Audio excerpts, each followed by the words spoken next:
private sector plays a critical role in supporting governments and fulfilling their obligations under the Paris Agreement and building resilience in the Pacific. This is a priority to the Forum Economic Ministers. Several initiatives have been jointly undertaken, including sub-regional private sector workshops and national private sector mapping on resilience finance.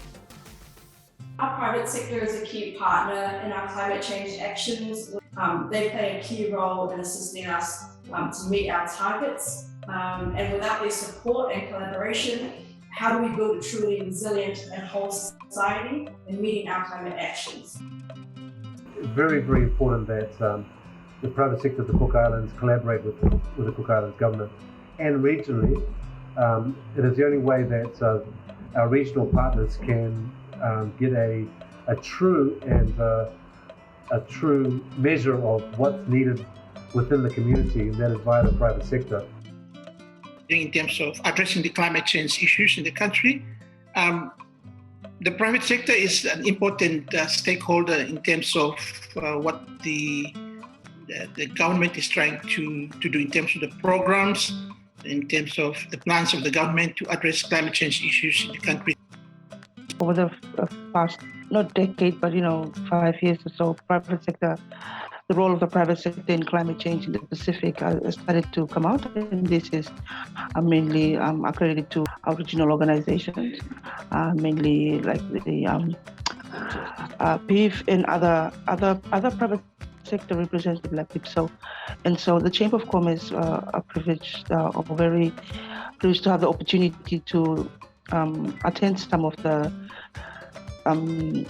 meetings that the regional organizations have and come up with, start talking about what the role of the private sector is in climate change.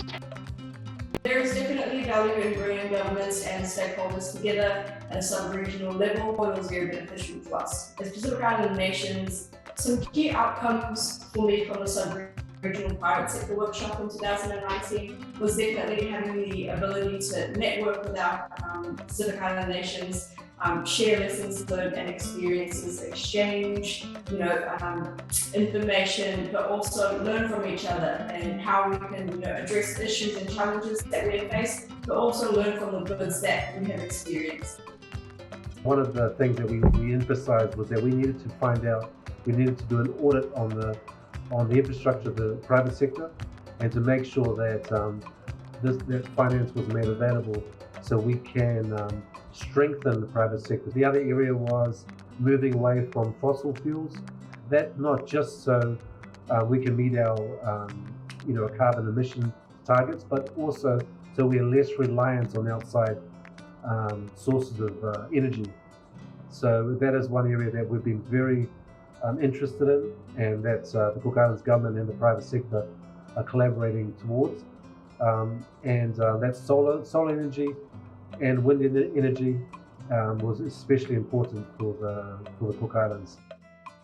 The mapping is one of the important exercises that was done. It becomes so it helps us, the national government, to see where the private sector is in terms of the programs that they put in place to assist the national government. The recommendations that came out from that mapping, it helps us to look at how we can further enhance the involvement of the private sector.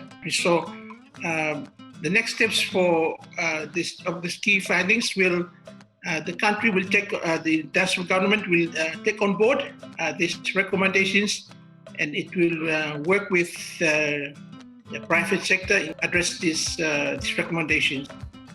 The Chamber of Commerce took part in the private sector mapping of climate change, and this was after the report was commissioned by the Pacific Islands Forum Secretariat after a request from Chamber of Commerce in 2020. So we were fortunate to have this mapping of climate change report, and one of the purpose of us getting involved was to provide a foundation for strengthening the private sector engagement with the public sector to provide guidance for businesses or the members of the Chamber of Commerce about international financing, support, or opportunities for climate change adaptation and mitigation roles that private sectors have advantages in. One of the outcome was for the National Designated Authority, which is the Permanent Secretary of Ministry of Environment, to assist the Chamber of Commerce with drafting a readiness funding proposal to GCF, which is the Global Climate Fund.